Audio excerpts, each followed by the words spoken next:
jantan kita lepas.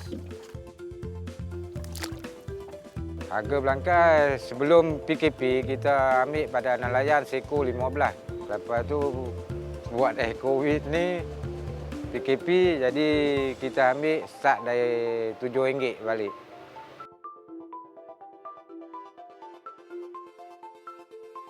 Bila kita makan ayam kampung, dibumbungkan atap nipah, berlatar belakangkan buluh, dia sangat-sangat menjadi nostalgia lah.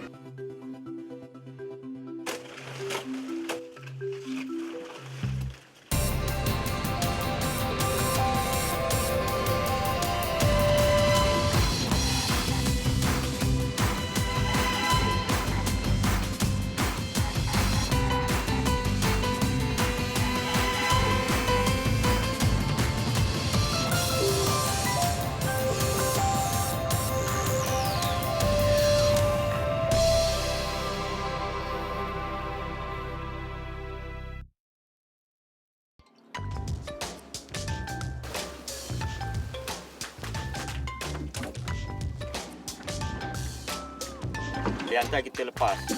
Lepas balik biar dia mencari yang betina.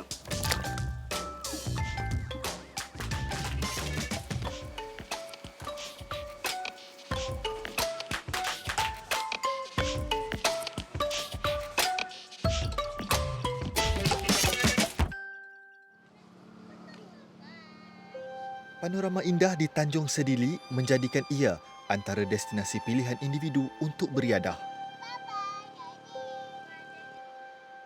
Selain terkenal sebagai pusat pelancongan persisiran pantai, kegiatan perikanan menjadi pemangkin industri di sini.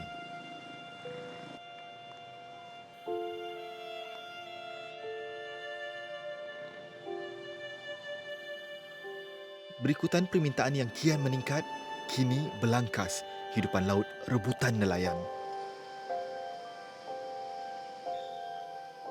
Selain meraih belangkas daripada nelayan, menjadi rutin pemilik pusat ternakan dan penetasan belangkas, Ahmad Mustafa bersama rakannya memburu haiwan bercengkerang itu tatkala tiba musimnya.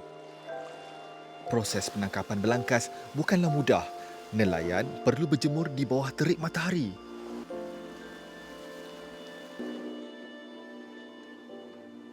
Memulakan perusahaan secara kecil-kecilan di Kuala Perlis, Kedah, Pulau Pinang, Selangor dan Pahang, Ahmad Mustafa tidak menyangka perniagaannya mampu menembusi pasaran luar negara di selatan Thailand.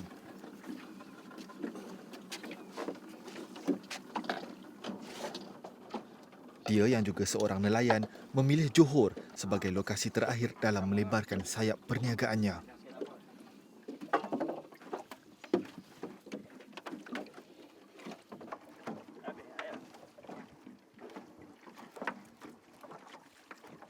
Keunikan haiwan eksotik ini terletak pada telur di cengkerangnya. Berikutan itu, ia sentiasa mempunyai permintaan tinggi penggemarnya. Walaupun fizikal luarannya kelihatan ganas, hakikatnya hidupan laut ini tidak mendatangkan sebarang ancaman.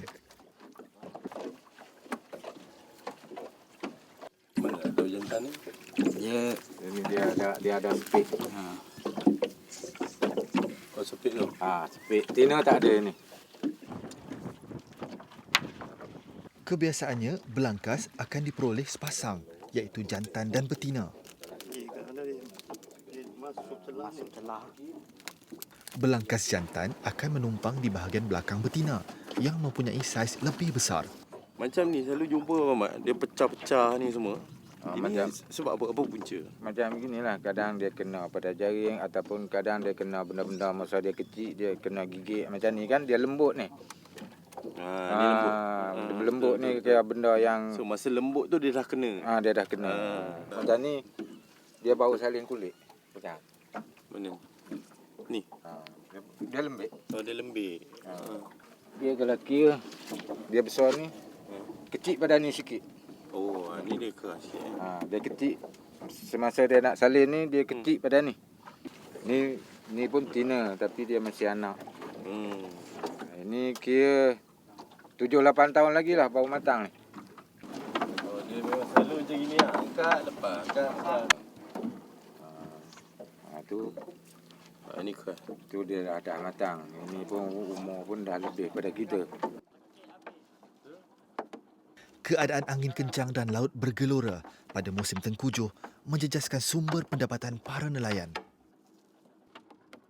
Ia berikutan, mereka terpaksa menghadkan aktiviti perikanan sekaligus mengurangkan jumlah tangkapan.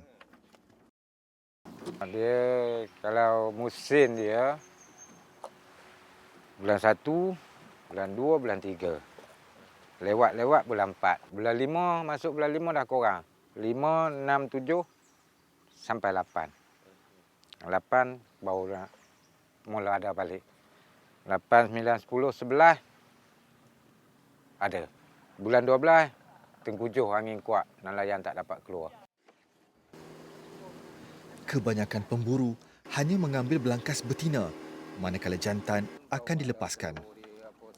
Ia berikutan saiz betina lebih besar berbanding belangkas jantan, selain mengandungi isi yang banyak serta mempunyai telur.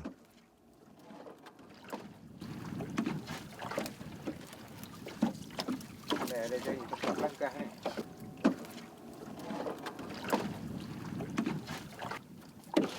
Macam gini sekarang ni, ada yang Abang Mat ambil, ada Abang Mat lepas balik.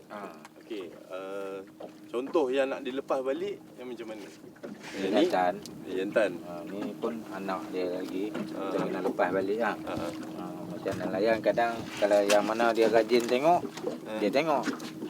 Macam dia tengok sini, tak ada telur, nelayan tak puas hati, nelayan dia baru dia tebuk. Telur dia halus. Maknanya ni kena lepas balik. Buat jantan lah. Buat jantan. Maksudnya ambil betina je lah. Ambil betina ya. Yang jantan semua lepas ni. Yang jantan kita lepas. Lepas balik biar dia cari yang betina. Yang betina tu kita asing dulu. Yang telur ni Itu telur. yang telur dia. Selalu checknya kat sini. Sekat caping dia orang tengok. Biasa kalau orang tua dulu dia ambil telur ni dia masuk dalam ini. Dalam sarung dia ni. Dia kalau time masak tu dia telur tu tak pecah lah. Dia tak merebak ke mana kan. Dia berkumpul. Ada kumpul setempat je. Yang dia punya ni Ini apa bisa dia? Bisa dia kita tercucuk lah pada jari kita. Dia tu datang dia bisa dia. Kalau orang kadang dia sampai kena kat sini dia sampai dia jari kita boleh bernanah. Dia berdenyut Dan nanah dia tu yang jadi kita ternyok-nyok tu. Selalunya apa dia punya ubat dia kalau petua lah. Petua dia tak ada ubat lah. Tunggu dia dalam 2 hari je sehari dia hilang balik lah dia kan. surut lah. Surut balik.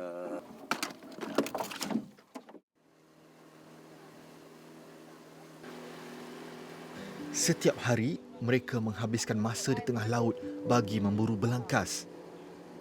Namun, menjadi adat dalam mencari rezeki, ada pasang surutnya. Jumlah hasil yang diperoleh tidak menentu, bergantung kepada pelbagai faktor. Setelah pulang menjala, hasil tangkapan akan dibawa ke pusat pengumpulan bagi tujuan jual beli. Meskipun masih ada segelintir masyarakat yang asing dengan haiwan laut ini, ia diterima baik oleh sesetengah penggemar makanan eksotik.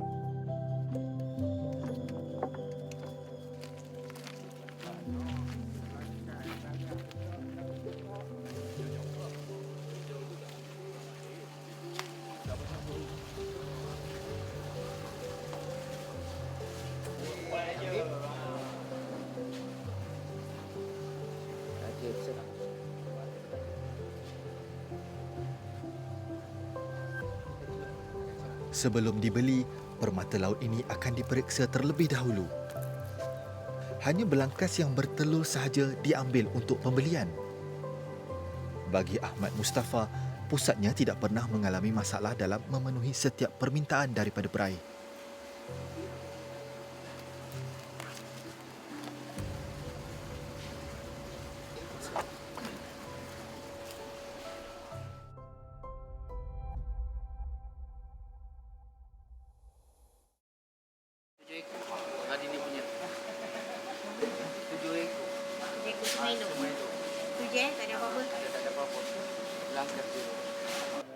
Harga belangkas sebelum PKP kita ambil pada nelayan seko 15. Lepas tu buat COVID ni PKP jadi kita ambil start dari RM7 balik.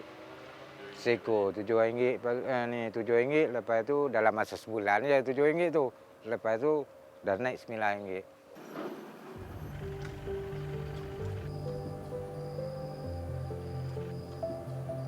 Memandangkan populasi haiwan eksotik ini kian pupus, projek pemuliharaan dan pemeliharaan belangkas secara mampan diperkenalkan. Selain menjadi tempat bagi mempelajari cara-cara menternak belangkas, ia sekaligus menjadikan pusat ini sebagai lokasi tumpuan pelancongan. Muhammad Khairul Idham Ahmad menyambung legasi bapanya dalam menguruskan pusat ternakan ini sejak 6 tahun lalu. Menurutnya, setiap belangkas akan diasingkan mengikut grade yang telah ditetapkan. Dan 5 jenis warna tali akan digunakan sebagai penanda. Selalunya pagi nelayan akan pergi ke laut dan angkat jaring lah. So mana yang belangkas yang dapat tu nelayan akan hantar ke sini untuk kita, pusat ni belilah. So masa beli tu kita akan ambil yang ada telur saja. Yang dah ada telur tu kita akan grading dia punya saiz lah. Bila dah kita tengok dia punya saiz, kita akan marking dengan tali yang berbeza. Warna merah, hijau, kuning, putih dan biru. So setiap tali tu berbeza dia punya saiz, berat, kualiti dia. So setelah kita dah tanda dia dengan tali, baru dah kita lepas mula ke dalam kolam ni. Proses yang sama akan dilakukan apabila menerima belangkas daripada nelayan. Kesemua pekerja di sini terdiri daripada anak-anak muda dan mereka akan dilatih tentang cara pengurusan belangkas.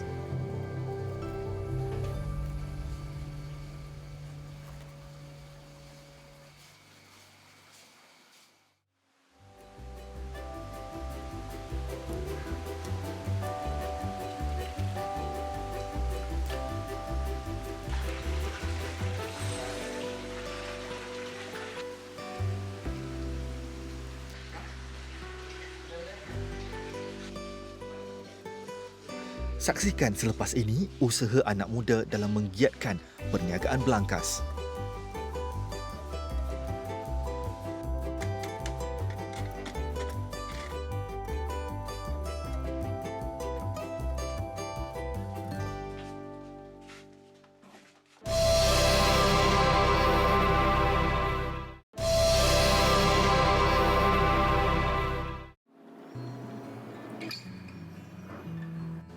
Semasa menjalankan rutin sebagai nelayan, mereka turut mengambil kesempatan mencari belangkas berikutan permintaan tinggi terhadap haiwan ini.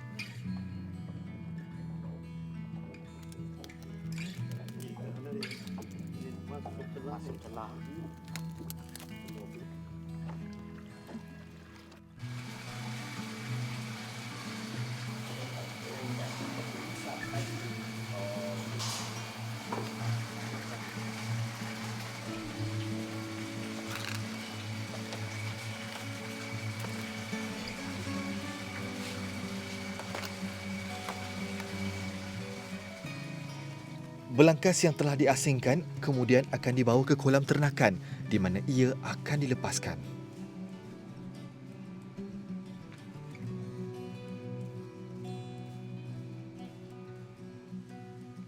Terdapat 8 kolam di sini dan setiap satunya diasingkan mengikut saiz bagi memudahkan proses pengagihan ekspor belangkas ke Thailand.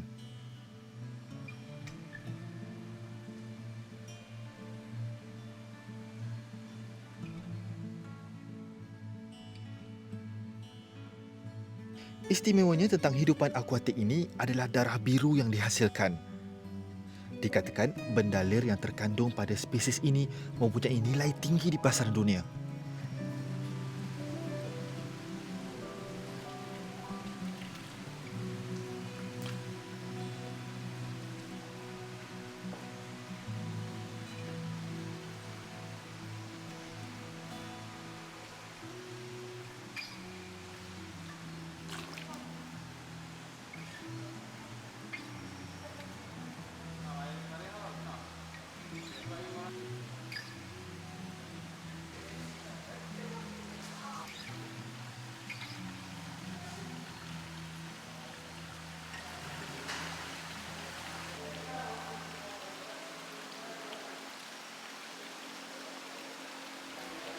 tumpuan terhadap pengurusan tahap kualiti air diberi keutamaan bagi memastikan setiap belangkas berada dalam keadaan baik.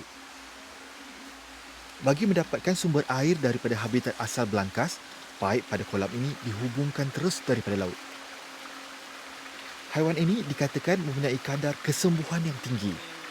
Buktinya, anggota belangkas yang terputus mampu untuk tumbuh semula.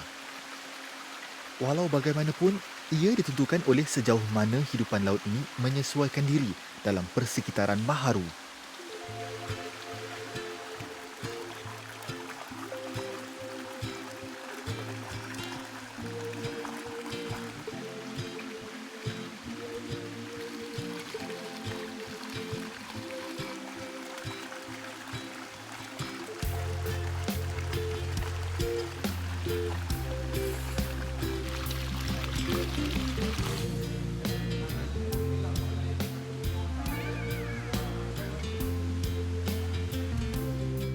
Kat dalam kolam ni ada juga belangkas jantan. Yang belangkas jantan yang ada kat sini ada untuk display dan untuk kita buat pemiakan belangkas lah. So, yang mana betina yang dah ada telur tu, apabila dia dah sepasang dengan belangkas jantan ni, kita akan ambil untuk letak kat dia punya bilik tempat dia membuang telur lah. So, kat bilik tu, konsep dia lebih kurang sama macam pantai. So, nanti kat bilik tu kita akan masukkan air di dalam kolam tersebut dan kita akan ambil belangkas yang sepasang, letak di situ. So, apabila di situ, kita kena follow lah belangkas tu. Setiap kali dia masuk pasir, kita akan maki tempat yang dia masuk tu. Kita akan gali lah pasir tu untuk tengok ada telur atau tak.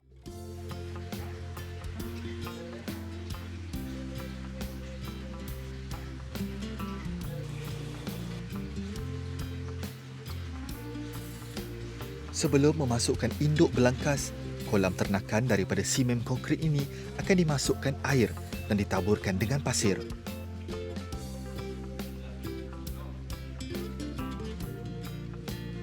Cahaya matahari juga diperlukan ketika proses ini.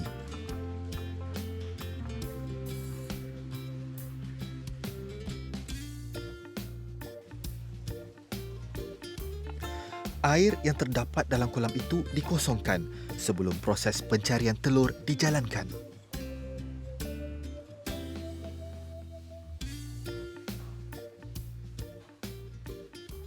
Bila pupus habis, macam mana kita kata kita boleh membiak kak? Tanya-tanya pada mana yang ada potensi tentang dalam bidang ni, kita pun soal tanya dia pun terangkan sikit-sikit. Kita pun cuba. Lepas tu dah ternak kita untuk nak buat penetasan. Untuk nak buat penetasan ni minta bantuan pada LKM untuk buat bilik penetasan. Telur ini akan diambil setelah 2 hingga 3 minggu selepas persenyawaan.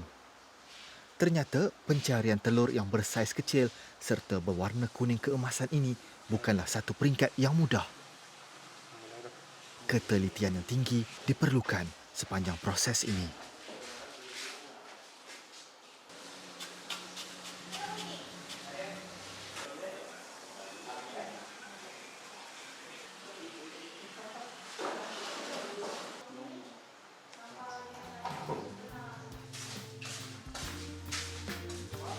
Kesemua telur yang diperoleh kemudiannya dibasuh sehingga bersih sebelum dimasukkan ke dalam akuarium yang tersedia.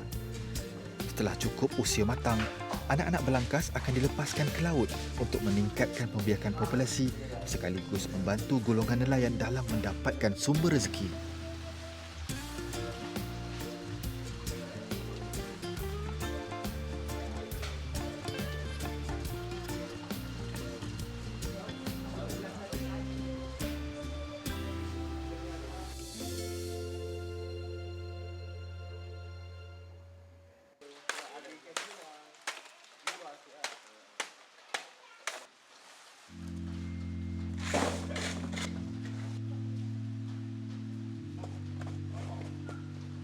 Lebih mesra dikenali dengan panggilan Azi, anak jati Tanjung Sedili ini bertanggungjawab dalam urusan pengeksportan belangkas ke Thailand.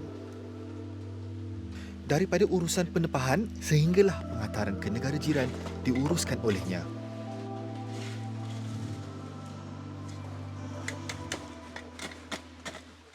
Selalunya yang komen 891 Itu maksudnya daripada 800 hingga 1 kilo ke atas. Lepas tu 678, 600 gram hingga 800 gram.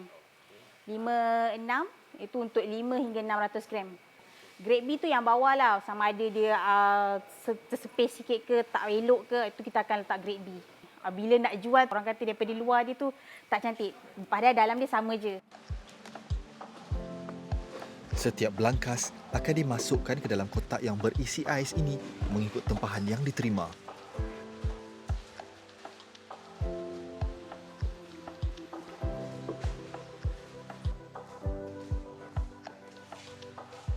Hasil laut ini akan dimasukkan ke dalam peti sejuk beku sebelum dihantar kepada ejen yang ditugaskan untuk mengagih tempahan di selatan Thailand.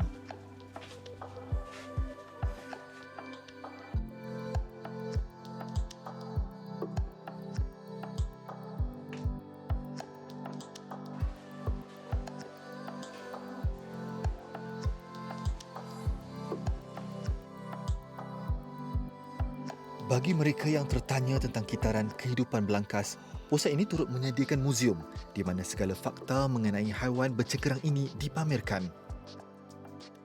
Jelas sekali ia mampu memberikan pengalaman menarik kepada pelancong yang datang.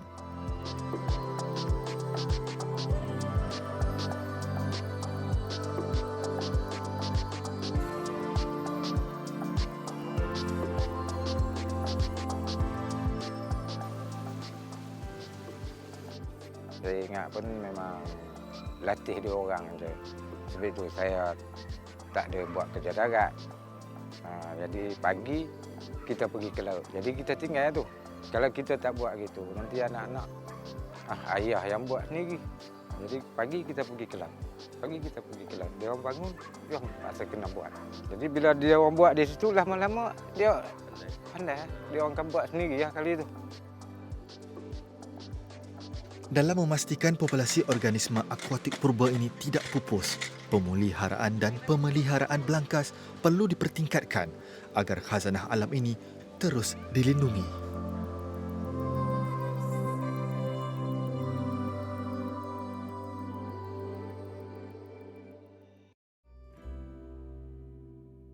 Bila kita makan ayam kampung, dibumbungkan atap nipah, berlatar belakangkan buluh, dia sangat-sangat menjadi nostalgia lah. Mengimbau nostalgia zaman-zaman saya kecil lah.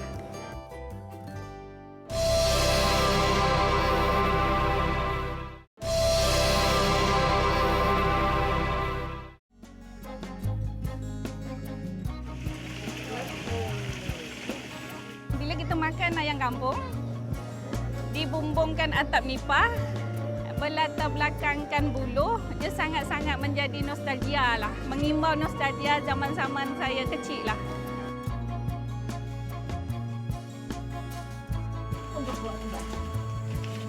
Assalamualaikum. Salam. Buat tu. Buat atap Banyak tempah ke? Pasal layah tu buat atap, saya tengok dia. Saya teruslah buat. Tapi tak ada belajar. Dia tak ada ajar saya tengok je. Dia buat, lepas tu dia bagi, saya buatlah. Aduh.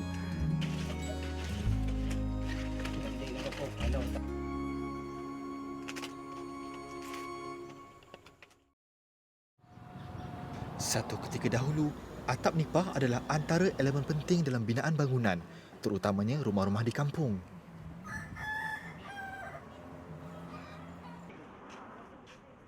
Bagaimanapun, perkembangan masa menyaksikan penggunaan atap nipah semakin dipinggirkan.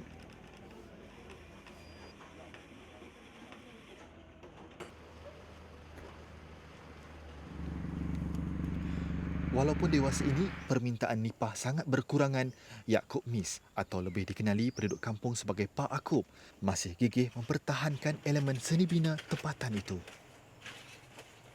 Dia yang kini berusia 66 tahun masih giat membuat atap nipah bagi memenuhi permintaan yang ada.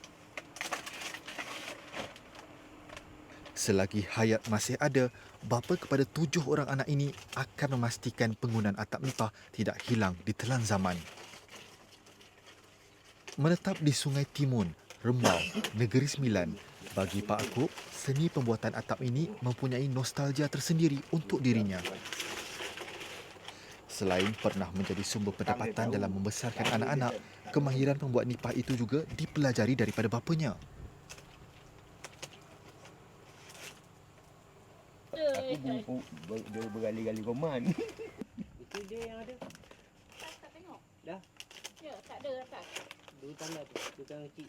Mula-mula buat marin, belajar buat marin, tak ada jual, pakai sendiri. Lepas tu daripada pakai sendiri ada pula yang berkenan. Langsung dia berajat, dia menompah lah atap ni. Jadi saya tahu lah baik. Pasal layah tu buat atap, saya tengok dia. Saya teruslah buat. Tapi tak ada belajar. Dia tak ada ajar saya. Saya tengok je. Dia buat. Lepas tu dia pergi, saya buat lah. Tu. Jadi memang orang dah ramai tak pakai. Kan? Memang saya tak buat. Tapi ada yang menompah juga. Kalau ada orang menompah, saya buat lah. Dia kalau berjalan-jalan tu, dia jumpa pondok-pondok atap ni. Dia tanya-tanya. Siapa buat? Dia dah. Orang tunjukkan dia datanglah sini. Tapi saja nak buat untuk jual memang tak ada lah. Istimewa dia tu lah atap ni. Duduk sedap, tak panas. Tengah hari macam mana pun. Tak payah kipas pun dia memang sejuk. Tu. Ini jam orang dah memang kurang lah pakai.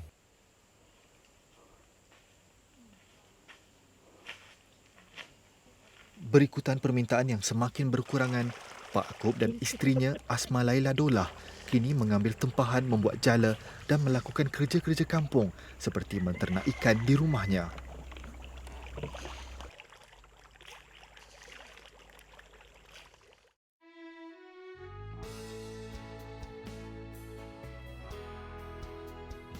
...35 km dari kediaman Pak Akop di Sungai Timun, kehadiran bangunan ini menjadi tarikan mereka yang melalui Jalan Serting, Kuala Pilah. Binaan yang terletak di tapak seluas 3 hektar ini agak unik kerana ia dibina sepenuhnya menggunakan tiang buluh dan berbumbungkan atap nipah. Menurut pemiliknya Khalid Husin, pembinaannya mengambil masa hampir setahun untuk disiapkan. Mula dibuka September lalu, bangunan yang menempatkan restoran Mek Ulan seakan melambai pemandu yang mengikuti laluan ini.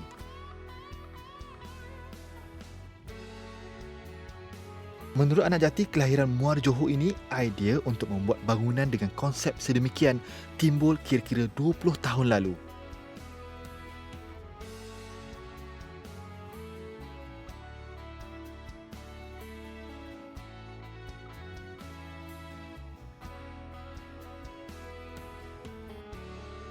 Idea dah lama. Jadi konsep mengapa saya pakai buluh dan atap nipah akan datang, dia akan balik kepada nature. Cuma bentuk tu kita tak tahu macam mana. Jadi kita gunakan bahan-bahan tempatan. Buluh ni kita ambil di kawasan sekitar kampung-kampung tradisi. Kampung-kampung tradisi ni ada banyak buluh. Yang kita guna adalah buluh au. Dan nipah ni dengan Pak Akop, kita gunakan lebih kurang 500 batang buluh. Dan kita gunakan nipah lebih kurang dalam 4,000 keping macam itu. Bagi dirinya, walaupun penggunaan atap nipah dan buluh memerlukan penjagaan yang tinggi, bagi graduan seni bina dan perancangan bandar Universiti Sains Malaysia, nilai estetika yang dipancarkan bangunan seumpamanya menjadikan dia tertarik untuk membinanya. Bangunan ni yang paling suka sekali adalah bangunan yang 100% buluh dan nipah ni. Dia punya kos dia tak tinggi, tapi transport dan pemasangan tu dan binaan tu yang sangat lambat. Upah tu yang lambat. Jadi lebih kurang dalam setahun itu untuk bina dia. Kalau kita guna binaan lain mungkin 3 bulan dah siap. Sejak mula dibuka 3 bulan lalu, aura keunikan seni bina tradisi Melayu ini telah menjadi daya tarikan utama untuk pelanggan singgah di sini. Kalau dari utara, maknanya Pantai Timur, Rompin, Kelantan, Kuantan, Pahang, dia akan lalu sini nak pergi ke Lembah Kelang, Johor dan Melaka. Dari sana pula, dari Lembah Kelang, Johor, Melaka, mereka nak pergi Pantai Timur, Rompin dan Pahang, dia akan mesti lalu jalan ini. Jalan ini lebih kurang 30-40% adalah orang yang jalan jauh. Selain memperkenalkan lebih banyak hidangan tradisional yang menggunakan hasil kampung, dia juga bercadang untuk menambah kemudahan di restorannya ini di masa hadapan. Khalid berharap dengan adanya kemudahan itu nanti, restorannya akan menjadi medan rehat dan rawat bagi mereka yang melalui jalan ini.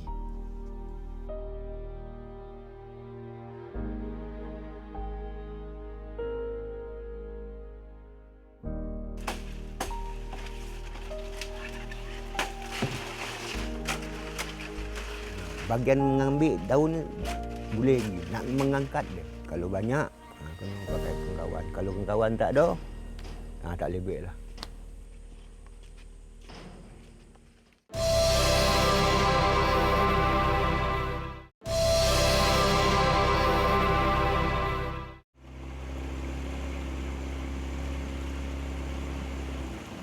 Ketika Khalid sibuk dengan restorannya di Serting, di Sungai Timun pula, Pak Akub dengan ditemani anak saudaranya, Muhammad Hafiz, kembali turun ke sungai untuk mengambil daun nipah. Sejak beberapa hari lalu, dia mempunyai tempahan yang perlu disiapkan.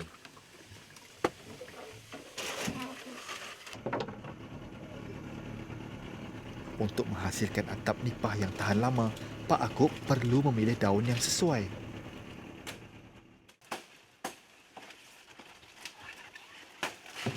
Walaupun terdapat banyak pohon nipah yang tumbuh di sepanjang Sungai Timun, untuk mendapatkan daun yang benar-benar sesuai amat sukar. Ia memandangkan sama ada kelebaran saiz daun yang ada adalah kecil atau pendek. Buat atap ni nak tengok pokok tu lah. Kalau dia tak subur sangat, daun dia kecil. Kalau kita buat atap tu jadi pendek, pasal kita lipat dua. Kalau pokok dia tu subur, daun dia panjang lah. Daun dia panjang, kita lipat dua tu makna daun kita, atap kita besar lah.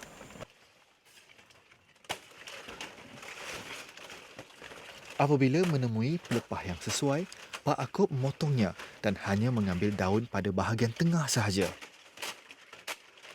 Untuk memudahkan pemilihan daun dibuat, Pak Akub menggunakan formula pengelabelan A, B dan C pada pelepah. Bagi daun kategori A, biasanya ia adalah daun paling lebar, tua dan terletak pada awal pertengahan pelepah. Sementara daun C pula adalah daun yang terletak di hujung. Kebiasaannya daun C agak lembut, kecil dan pendek. A dengan B ni, kalau kita pakai daun tu, ketahanan dia tu lah. Dia tahan lah, tahan lama. Daun C ni cepat sangat habis . Kalau kita pilih A semua, tak pakai B, lambat nak dapat daun. Mau 2 hari baru dapat daun tu. Selain menggunakan daun yang benar-benar matang, ketahanan atap nipah yang dihasilkan Pak Akub juga bergantung kepada jumlah lapisan daun yang digunakan. Kebiasaannya, Pak Akub akan menggunakan 4 helai daun untuk satu lapisan. Dan pada satu atap sepanjang 6 kaki, dia memerlukan kira-kira 400 helai daun.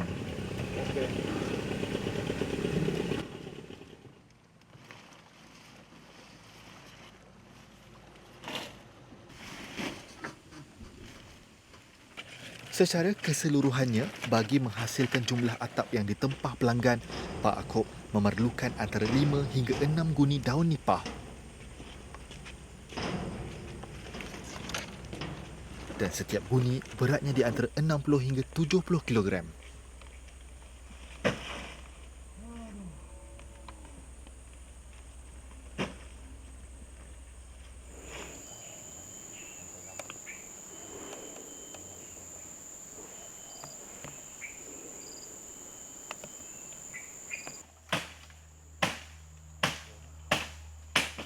Selain daun, untuk menghasilkan atap nipah, Pak Akub memerlukan buluh yang menjadi tulang atap atau mengkawan.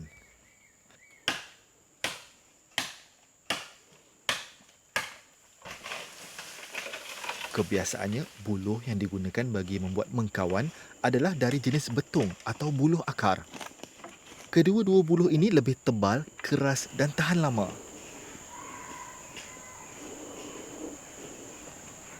Saya rasa nak buat atap ni, saya buat boleh saja. Nak mengambil barang ni saya yang dah kurang lah. Dah kurang mampu lah nak ambil barang ni. Maknanya kalau macam orang menompah tu dah beri duit kat saya, alih-alih yang saya suruh ni ambil daun ni tak jadi, duit saya pulang balik lah. Saya tak mampu nak ambil daun ni. Bagian mengambil daun ni boleh lagi. Nak mengangkat dia. Kalau banyak, kena pakai kengkawan. Kalau kengkawan tak ada, tak boleh buat lah. Kalau boleh buat pun, masuk panjang lah. Okey, jom kita tengok atap ni. Atap? Atap yang saya tempah tu lah? Awak tempah.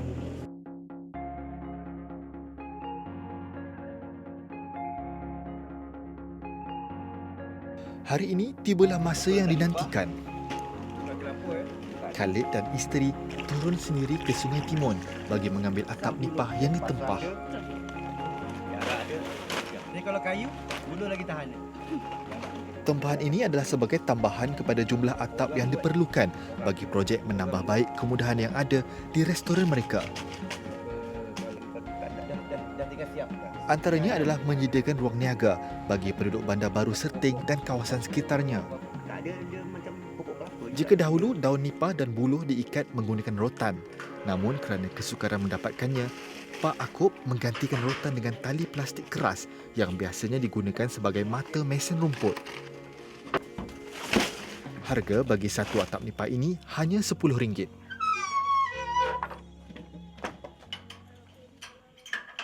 Kita Mek Ulan ni bercita-cita mewujudkan vendor usahawan baru.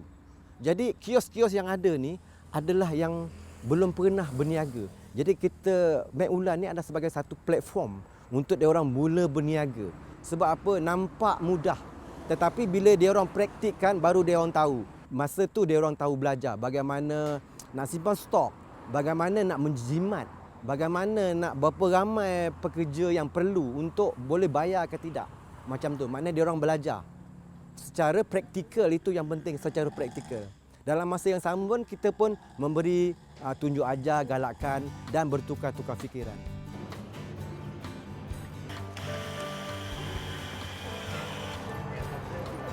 Untuk mewujudkan keseragaman dengan bangunan utama, Khalid bercadang semua ruang niaga ini turut menggunakan atap nipah.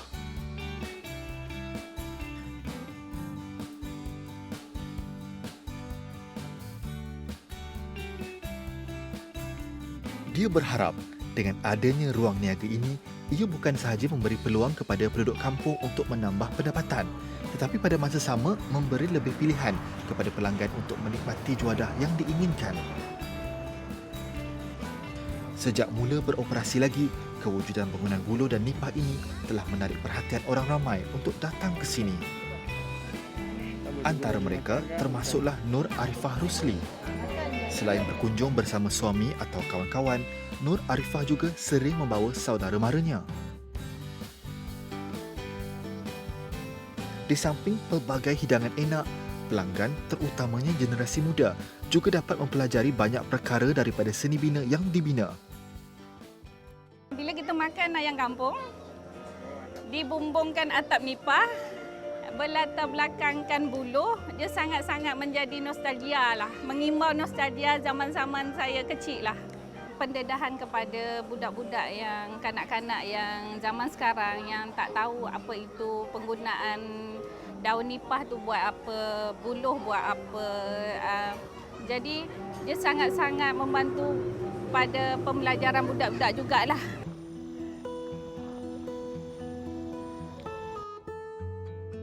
Penggunaan atap nipah kini ibarat cahaya mentari senja yang menanti masa untuk melabuhkan tirainya dan hilang di telan gelap malam. Atap nipah yang dahulunya penting dalam pembinaan bangunan, terutamanya kediaman, kini semakin dipinggir dan dilupakan. Tak ada siapa nak buat lagi. Tak ada pengganti. Yang nak belajar pun tak ada. Maknanya kalau di tak kedai saya tak ada lagi, maknanya ni lupus lah. Memang tak ada. Tak tahu buat, mana-mana pun tak tahu buat.